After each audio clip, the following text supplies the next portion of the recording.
Welcome to another speed draw video with me, Kai McTrash. This time we're doing something a little different.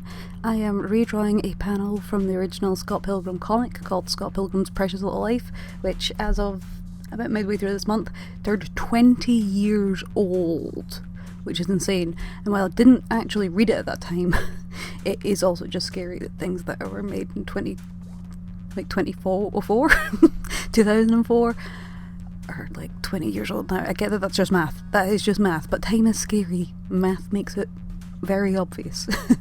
I'll put the panel up as well here to show you guys what I'm redrawing. Now, I probably ended up reading the manga about maybe a year and a half before the movie came out. I saw someone talking about the movie being, what do you call it, sort of put into, I think it was post-production maybe, I don't think it was when it was announced, and it looked really fun and exciting and interesting at the time. I was kind of like watching quite a lot of Michael Cera things as well, so that kind of pulled me in. But then as I read more about Scott Pilgrim, I ended up just falling in love with the whole series. The first time that I read Scott Pilgrim, I was actually volunteering at a bookshop, and they had an issue of the first comic, and it had little Matthew Patel in the front, and I was just like, I need to read this is so interesting. And something about it just made me fall head over heels for Matthew Patel, who is an absolute weirdo in every meaning of the word, basically. He bursts into song randomly, he's theatrical as hell, he sends people emails and expects them to read it in depth and fully understand things, when who reads emails? I have to send them other people if it's legal stuff. As well, he takes himself so seriously, which is a trait I absolutely love. And he's a very good looking character to me. He was one of the few people I currently still have attraction to. When I say people, I mean the only people who fit into this group are fiction people who don't exist. But he's just got a hold of my heart, and has ever since I read that first comic. I was always a little sad that we didn't get more of him, and thought it would be really funny that if he got a really good punch in, he would have maybe had a good chance against Scott Pilgrim, even if Scott Pilgrim is canonically a pretty good fighter. I don't know why I have to say his full name every time. It's kind of the same for Matthew Patel though. I used to run a Divine Art for Matthew Patel fans, but I didn't realise that Matthew Patel had two T's for the Matthew. I think all Matthews do. I don't know. I'm dyslexic, but why didn't I check that?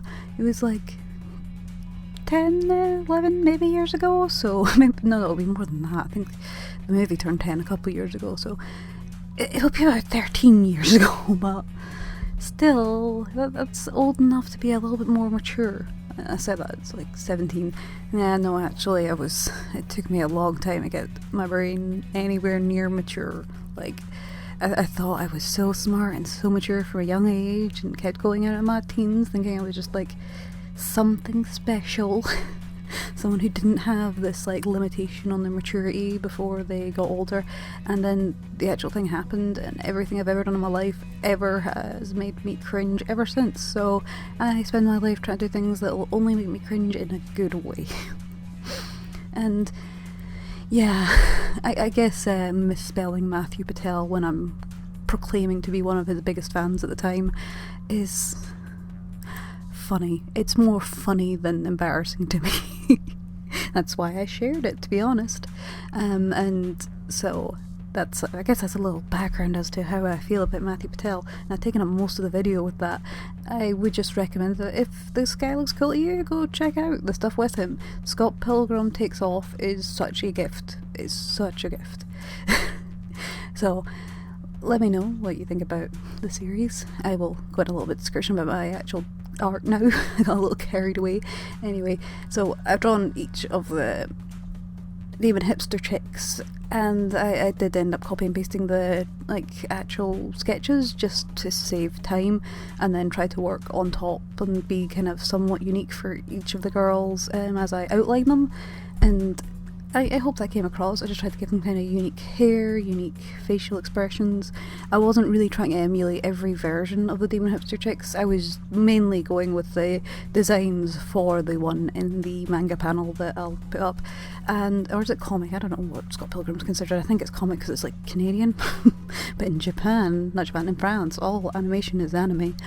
And words are hard interruption there. I had to go check why a big section of this video didn't seem to be there and how we suddenly jumped to a certain colouring point. I thought I'd maybe forgot to include the file in my original speed draw of this, but no, I completely forgot to record it apparently. So we're getting kind of the end of the flat colouring, and I'll let it zoom out in a minute to kind of explain each colour, because you might be looking at this and you're like, this is nothing like the characters on the would you call it, original comic panel, and that's because it's got a little twist in it.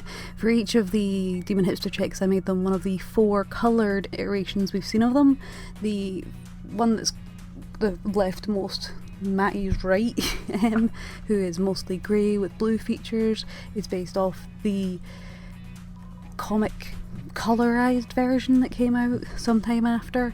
The pink one that we're seeing most right now is the video game version, which is my favourite because I just love a bit of pink. Give her a little bit of pink glow around her. There's also the Scott Pilgrim Takes Off version, where they're kind of dark and then they have glowing edges. And finally, the more greyed out kind of version is the Scott Pilgrim movie version. So that's kind of the 4 of them. I think they're really cool. I really have a soft spot for these characters, and I would love to see more of them.